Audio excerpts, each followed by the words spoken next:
All right, so on today's video, I'm going to show you how by principle, how to obtain abundance in real time. And I'm not talking about months, weeks, years later. I'm talking about in a fairly short period of time. It's a be, do, have principle. I'm going to talk about it on today's edition of Maximum Life with yours truly, Michael Norman. Okay, let's go.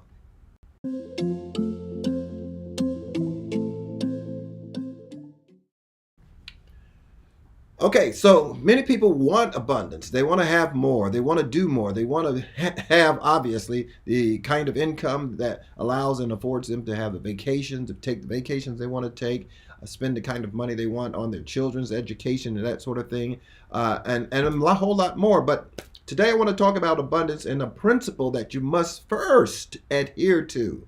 If you're going to enjoy it, if you're going to experience it, you must adhere to this principle first. But before I get started, there's something I see here. I gotta get going with my microphone here. Perhaps you can hopefully hear me. I hate doing this live, but perhaps it will with you. And there we are. Okay, there we go. Okay, I think this works. All right. So, anywho, sorry about that. So, the first law of abundance, prosperity, increase, the first law you must observe is the be, do, have law. This is a principle. Now, let me tell you something about principles, and that is this, that principles are not based on trends. They're not based on special circumstances. They work 24 hours a day, 365 days a year. Just as the law of gravity never takes a vacation, never takes time off, it works all day, every day. And so that's something you must first really settle in your mind as it relates to laws and principles. They don't change. The principles will work if you work the principles, okay? If there's a shortcoming, more than likely it's in the area of understanding the principle or how to appropriate the principle. So when it comes to abundance, here's principle number one I want you to observe, and that is this. It's the be, do, have principle. Be, do, have principle. And the reason we say that is because before you can be anything or become anything, you must first be that. Before you become, you must first be. You must first be before you become. And what do I mean by that? Here's what I mean. I mean that in the way that God has designed the universe, and I'm not talking expressly about the universe as a entity in and of itself, but I'm speaking in terms of the way that God has designed the entire cosmos, the entire world. Everything is based on frequencies. Everything is based on a principle that God, the creator, has designed within the context of not only the planet Earth, but the universe itself. So again, when it comes to the principle of abundance, you must first be before you become. And if you don't settle that in your own heart, you're going to be chasing a rabbit hole, basically. You're going to be going down a rabbit hole trying to chase after things that you do not believe that you deserve. And I'm talking about on a subconscious level. People can talk a good game, but it doesn't necessarily reveal what's in their deepest recess of their subconscious mind. Some people can talk a good talk, as they say, talk is cheap. Anybody can do it. You can get it anywhere, half price on Sundays. The point is that talk is cheap when it's not connected with the reality of your inner man. Your inner world will always impact your external world. So I can say it even in reverse, that your external world is only a mirror image of what's happening in your internal world. So if you see everybody as being crooked, then you'll find that everyone you tend to meet, it's always some sort of hidden trick or angle that they've got. It's never based on genuine love, affection, and genuine concern. Because again, if you believe everyone is crooked, that everyone is deceitful, then those are going to be primarily the type of people that you will begin to meet. You will begin to meet those who have nefarious agendas.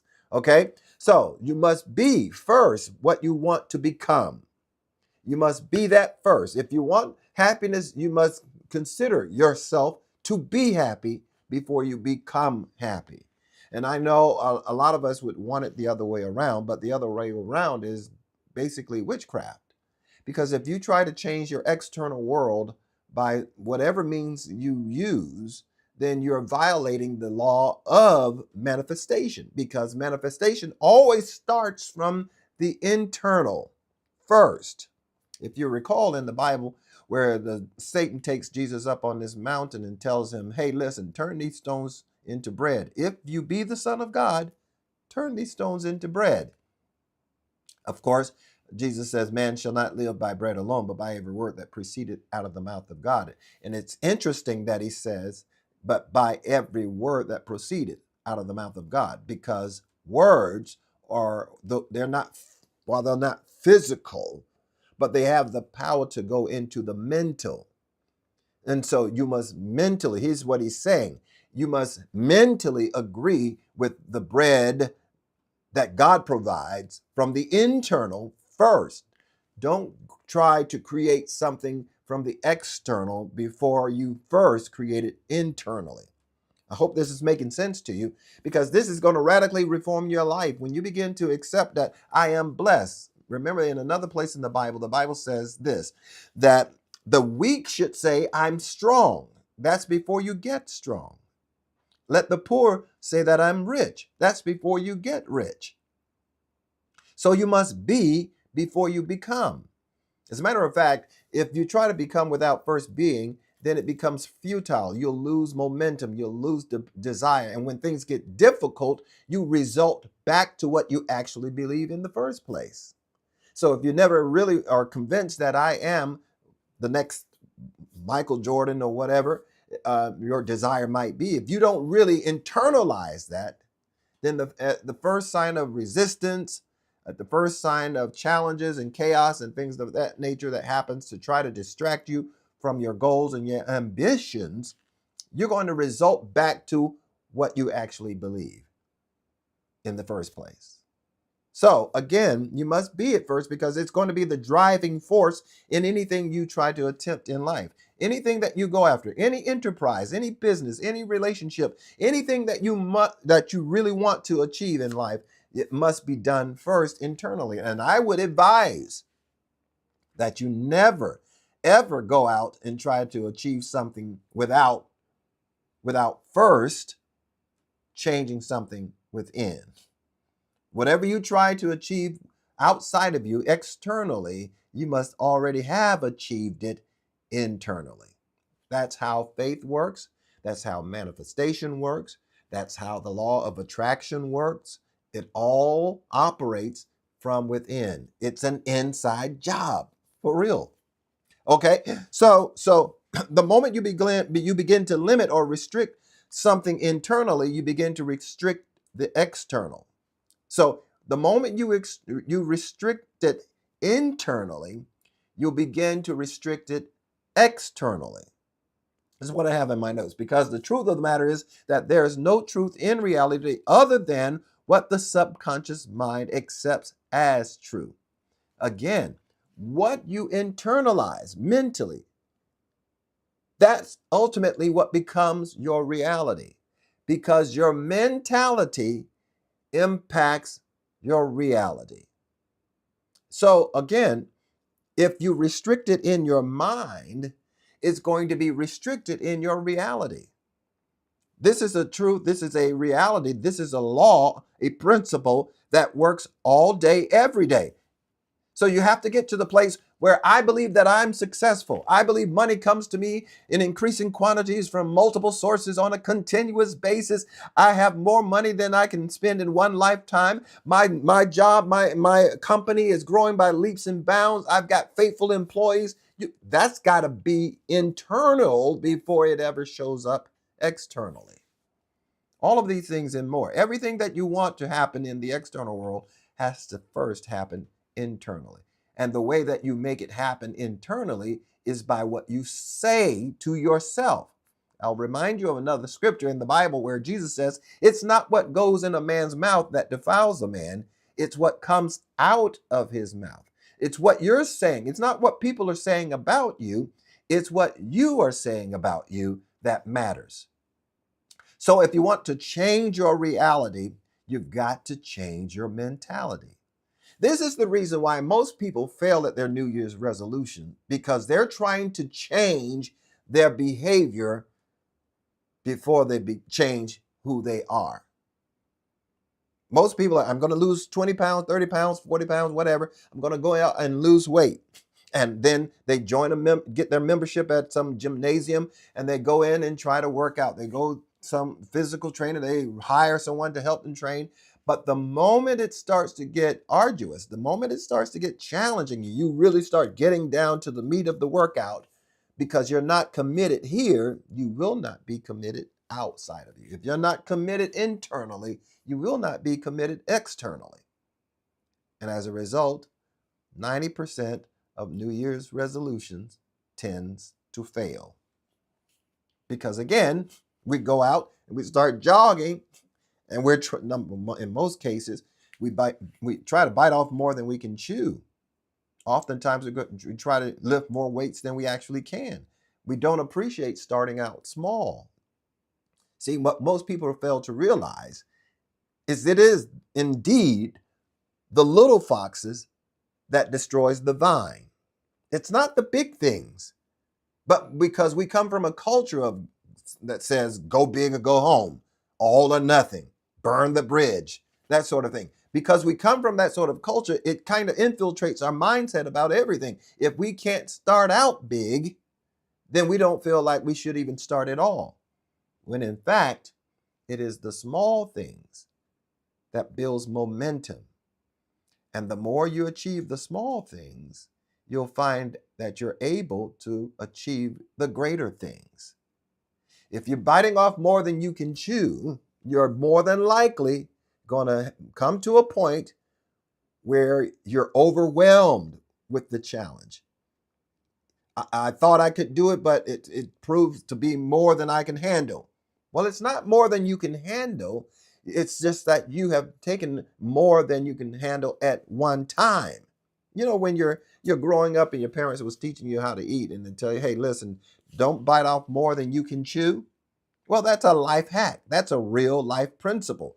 Don't try to bite off more than you can chew. Don't try to achieve and do things that's really beyond you. No matter how well you might say it with your mouth, you cannot go out and try to lift hundreds of pounds or try to run a marathon when you've never even ran across the street, much less. Okay?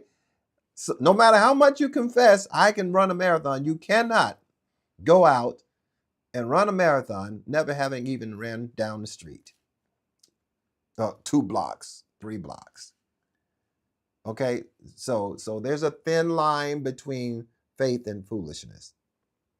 So the way that you achieve your goals, the way that you achieve abundance and wealth and increase, and let me just also say for the record that abundance is not just relegated to money.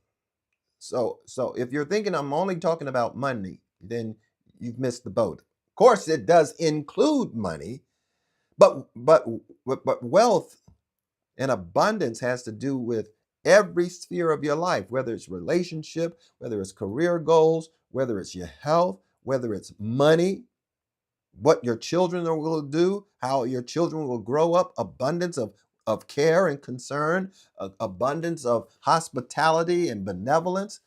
That all of that philanthropy, we have more than enough. I have so much that I can give to every good work.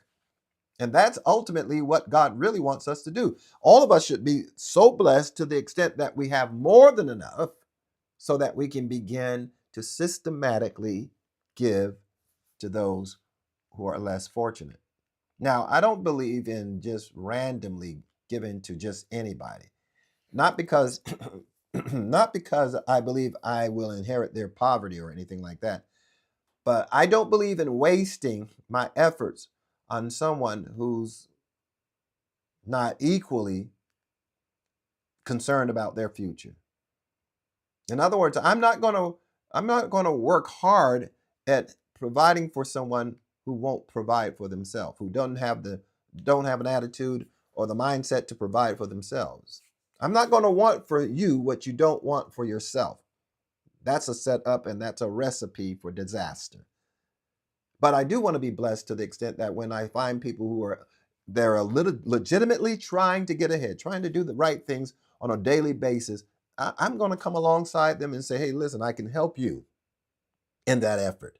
I can help you achieve your goals. Okay? Because it is more blessed to give. Because it again, that's another principle. The more you give, the more you receive. You in the scripture again, it says, you reap what you sow. If you give, it will be given back to you, pressed down, shaken together, running over. It'll cause men to give into your bosom. That's just how it works. And oftentimes the challenge to our abundance is our unwillingness to give, our stinginess. We have a scarcity mindset that we think that if I give this, then I'm going to lose everything. When in fact, what you have is not enough anyway. So giving it away can only give you an opportunity for God to show you that if you give, it will be given back to you. Pressed down, shaking together, running over, he'll cause men to give into your bosom. That's just how it works. All right? Let me give you some more here. So in general, abundance is a subjective word. Let me drop it. Let me back up just a little bit and say, give you the definition. When I talk about abundance, abundance, as I define it, and Webster tends to agree, that abundance in its plainest text is its simplest example or simplest definition. Abundance is just having more than enough. So when we're talking about abundance, we're not just talking about one thing. We're talking about everything. More than enough health, more than enough happiness, more than enough joy, more than enough peace, more than enough material blessings, more than enough money. So it infiltrates every area of our lives. So abundance has to be a mindset till you can see abundance in everything. You know, the old saying goes that you're looking through life through a rose-colored glasses. That's because your lens about or your paradigm colors everything about life. So if your rose-colored glasses sees everything as positive, wonderful, and good, that's what you will see. That will be your perception.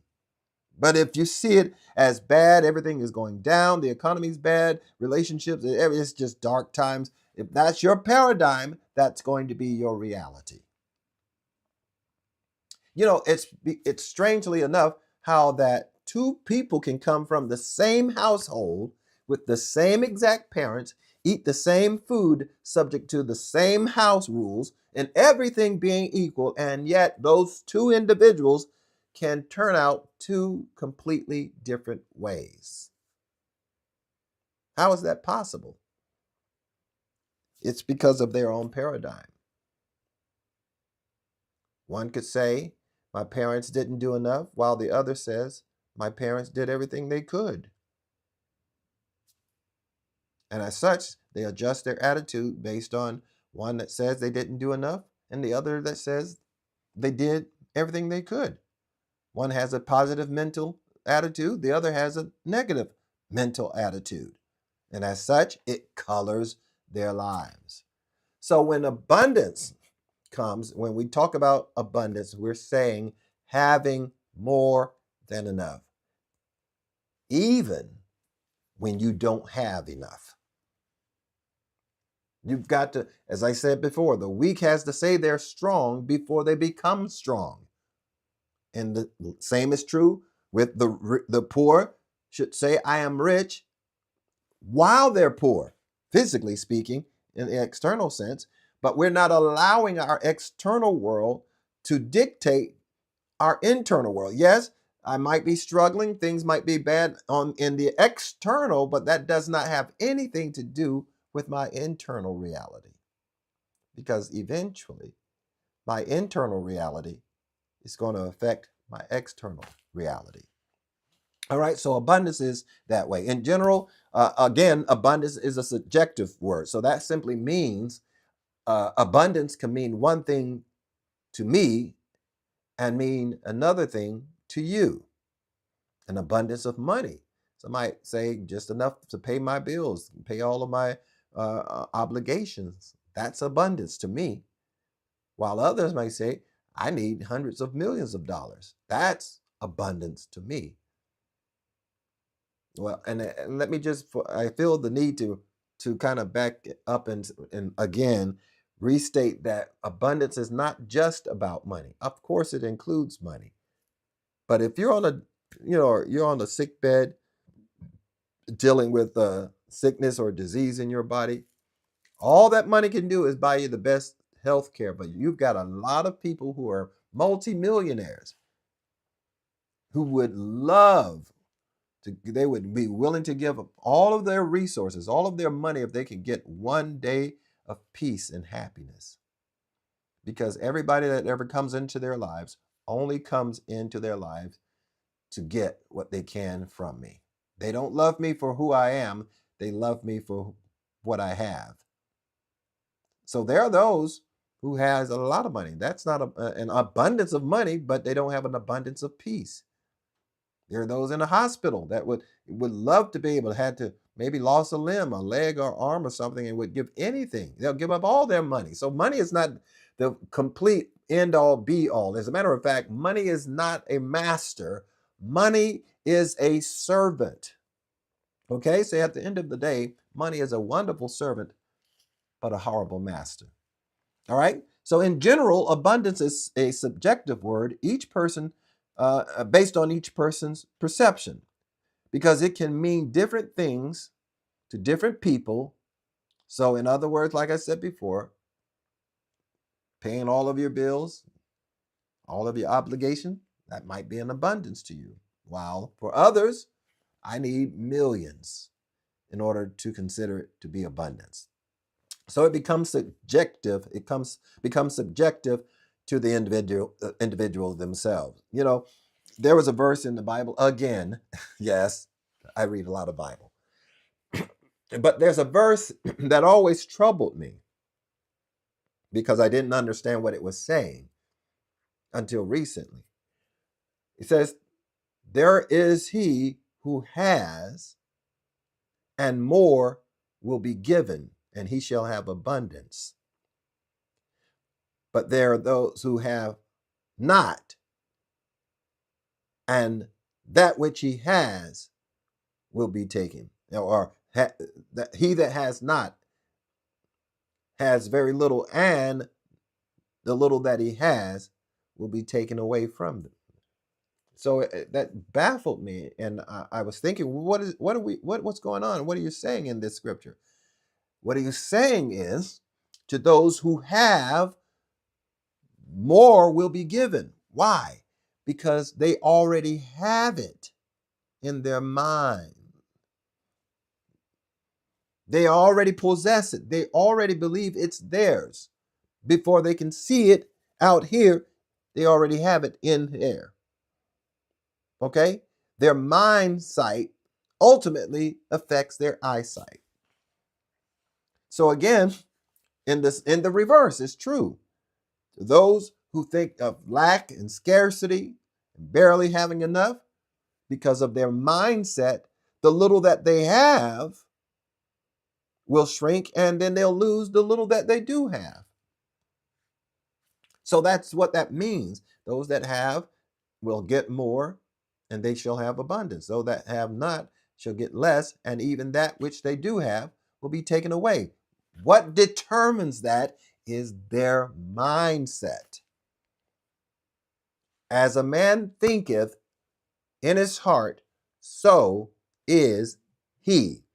You can't separate the two. You can't extrapolate the two. They're inextricably tied together. Your mentality and your reality. And once you get a hold of this principle, and you start working it, you start believing it, you start declaring it, you make your affirmations, you make your declarations, your decrees all day, every day. Money comes to me in increasing quantities from multiple sources on a continuous basis. I see God multiplying back to me all of the money that I use in a never-ending cycle of increase and enjoyment so that I may establish his covenant in the earth today. I mean, and it goes on. I deserve to be wealthy. I know money is, I have more money than I can use. This is, when it comes to money. When it comes to happiness, I meet wonderful people on a daily basis. I am so excited now that everyone I meet is a friend to me. Everyone that I meet, I'm meeting the most honorable, the most respectful, the kindest people I can ever meet. You start making that reality in your mind first. But if you think that everybody is crooked, they're always out to take something from you, that's a scarcity mindset. And as such, I remind you, to him that have, more will be given, and to him that have not, even that which he has will be taken, because of the mentality. A scarcity mindset creates a scarcity reality. Okay? I want to share one last principle, if I can do it in the next 2 minutes. So, because we live in this three-dimensional world, there's always going to be polarities. Black, white, in, out, male, female. These are polar opposites. They're called polarities, right? And as such, abundance and scarcity are direct polar opposites of one another. This phenomenon only exists within the three-dimensional world we live in. That's why you have hot, cold, in and out, yin, yang. Outside of the three-dimensional world, this is where we have to start. Not in this three-dimensional world, but we start from the internal, from the inside, okay? Outside of this three-dimensional reality, some call it an illusion. The world is just an illusion. There's a lot of science that will give evidence to that. I don't have time to go through that during this video, but just trust me on this. Outside of this three-dimensional reality, some call an illusion, the world of the mind, everything is one.